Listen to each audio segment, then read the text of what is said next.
우리 합독하시겠습니다.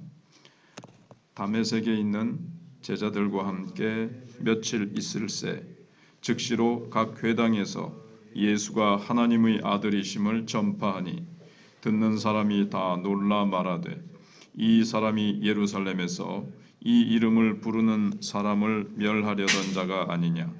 여기 온 것도 그들을 결박하여 대제사장들에게 끌어가고자 함이 아니냐 하더라. 사울은 힘을 더 얻어 예수를 그리스도라 증언하여 다메섹에 사는 유대인들을 당혹하게 하니라. 여러 날이 지나매 유대인들이 사울 죽이기를 공모하더니 그 계교가 사울에게 알려지니라. 그들이 그를 죽이려고 밤낮으로 성문까지 지키거늘 그의 제자들이 밤에 사울을 광주리에 담아 성벽에서 달아 내리니라. 사울이 예루살렘에 가서 제자들을 사귀고자 하나 다 두려워하여 그가 제자됨을 믿지 아니하니 바나바가 데리고 사도들에게 가서 그가 길에서 어떻게 주를 보았는지와 주께서 그에게 말씀하신 일과 다메섹에서 그가 어떻게 예수의 이름으로 담대히 말하였는지를 전하니라. 사울이 제자들과 함께 있어 예루살렘에 출입하며 또 주 예수의 이름으로 담대히 말하고 헬라파 유대인들과 함께 말하며 변론하니 그 사람들이 죽이려고 힘쓰거늘 형제들이 알고 가이사랴로 데리고 내려가서 다소로 보내니라. 그리하여 온 유대와 갈릴리와 사마리아 교회가 평안하여 든든히 서가고 주를 경외함과 성령의 위로로 진행하여 수가 더 많아지니라. 아멘. 어제는 사울이 주님을 만나는 장면을 생각하고 아나니아에게 안수를 받아서 눈이 뜨여지고 이제 잠시 실명했던 눈에서 비늘 같은 것이 벗겨지고 또 앞으로 해야 될 사명에 대해서 듣게 되는 내용을 생각해 봤습니다. 이렇게 사울은 예수님을 만나서 회심하고 곧바로 담대한 복음 전도자가 됩니다. 그가 전하는 복음의 내용은 예수님은 하나님의 아들이시고 그리스도이시다. 이것이었습니다. 그래서 19절 하반절부터 22절 보시면 즉시로 복음을 전파했다는 겁니다. 이 광적인 핍박자가 열정적인 전도자로 변하는데 시간이 얼마나 필요할까요? 핍박자 사울이 전도자로 변화되는 데는 많은 시간이나 여러 가지 이제 프로그램을 거치고 여러 훈련 과정을 하지 않았습니다. 물론 이제 그 전에 하나님께서 어릴 때부터 구약 성경을 쭉 이제 훈련받고 말씀을 아주 잘 꿰고 있는 사람인 그런 것이 있지요.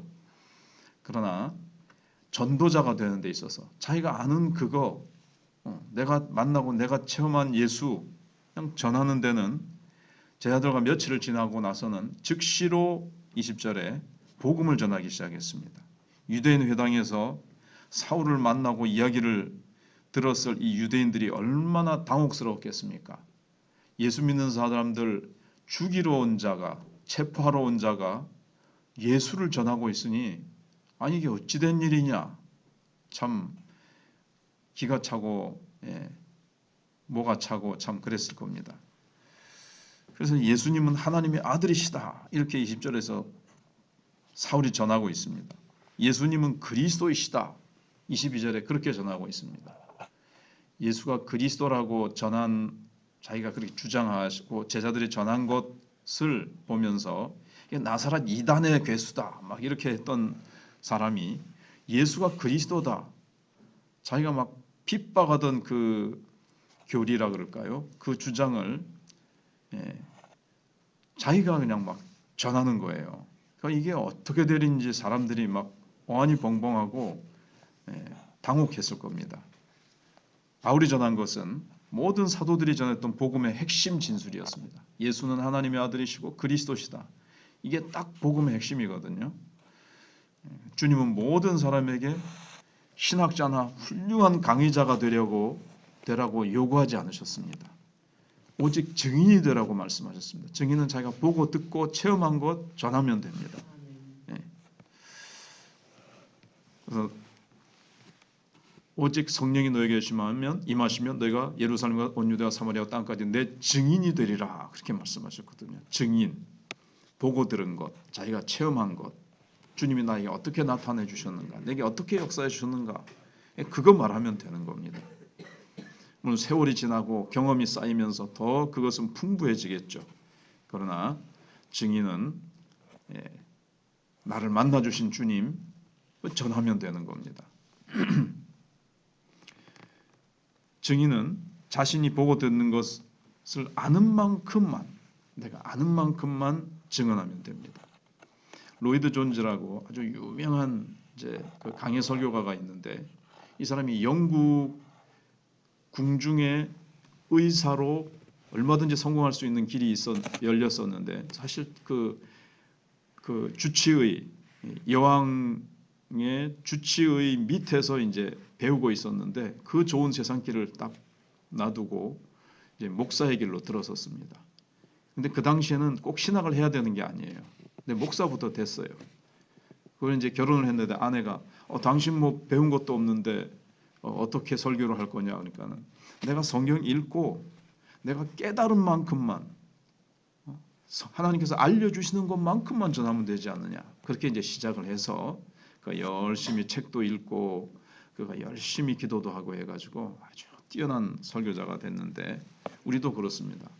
주님이 나에게 알려주시는 만큼, 나를 만나주신 만큼, 나에게 보여주신 만큼, 내 속에서 일하신 만큼만 전하면 되는 거죠. 그 다음에 23절로 31절에 보시면 쫓겨나도 복음이 전진합니다. 사울이 회심해서 첫 전도를 했지만 결과는 그렇게 뭐 두드러지게 오늘 본문에 막 몇천 명이 회개했다, 막 몇백 명이 회심했다 이런 건 없습니다. 사람들이 오히려 사울을 죽이려고 했습니다. 지금 결국 사울은 다메섹에서 밤중에 강주를 타고 성벽에서 달아내려서 아주 그러니까 야반 도주를 하게 되죠. 25절에 이렇게 광주리에다가 성벽에 달아내려서 도망을 쳤습니다.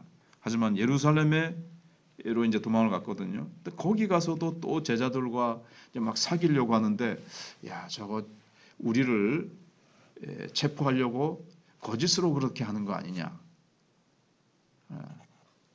그 몇 년 전에도 지금 터키 같은 데서는 이슬람의 가장 뭐 종주국이라고 할 만큼 그런 곳인데, 그 청년들이 선교사님들에게 와가지고 세례 받겠다. 그래서 찾아옵니다. 그래가지고 이제 복음을 전하고 세례를 딱 줬더니 그 기다리고 있던 경찰들이 딱 덮쳐가지고 선교사들을 데려가서 투옥시키기도 하고, 심지어는 이제 선교사들이 굉장한 어려움을 당하기도 하는 그런 일들이 있었던 것처럼, 우리를 체포하려고 저렇게 예수 믿는 척 하는 거 아니냐, 막 이렇게 계속 의심을 하는 거예요.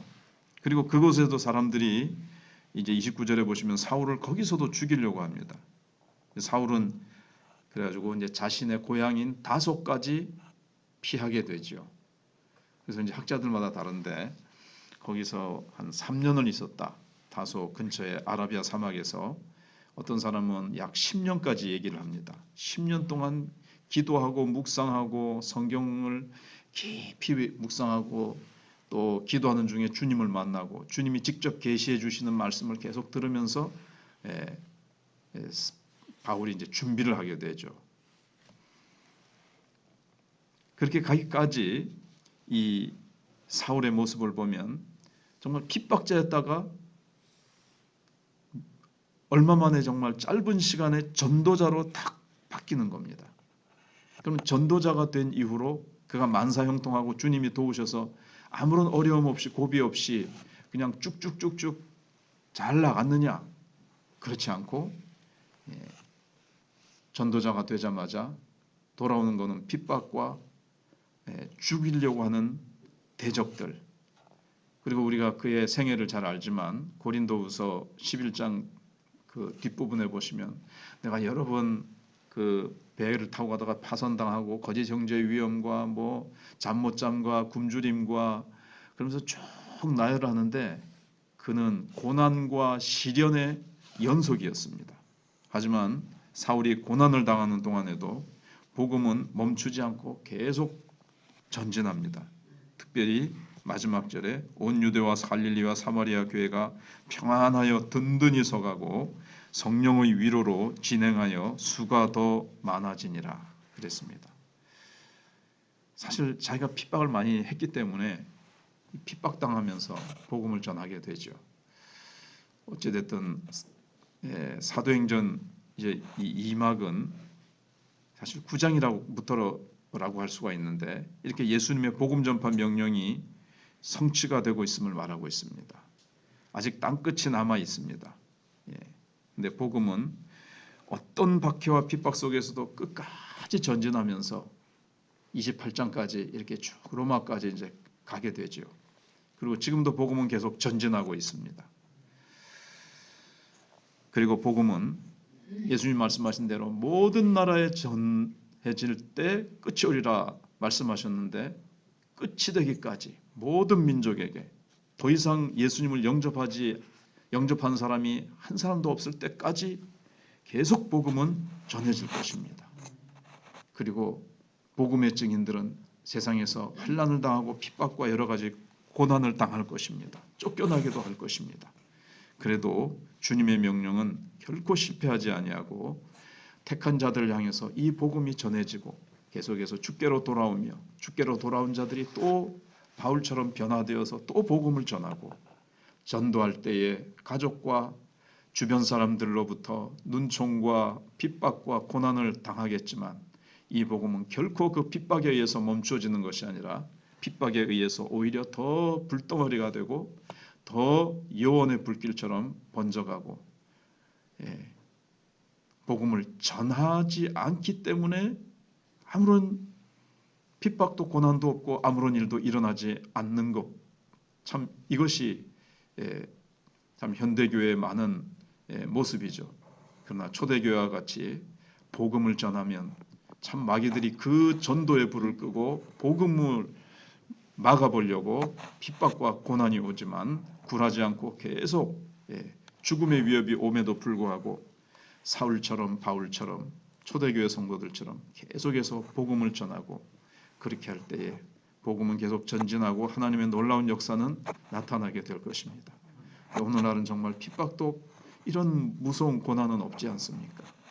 그런데 아이러니하게도 참 핍박과 죽음 가운데서도 복음을 이렇게 생명 걸고 목숨 걸고 전했는데 마음껏 복음 전할 수 있는 이때에 참 우리가 복음을 얼마나 이렇게 전하고 있는지를 생각해 볼 때 참 우리가 주님 앞에 회개해야 될 것이고 언제 어느 날 갑자기 지금 차별금지법 같은 것이 통과되면 복음 전하지 못하게 되는데 참 우리가 열심히 복음을 기회 주어졌을 때 전해야 될 것입니다.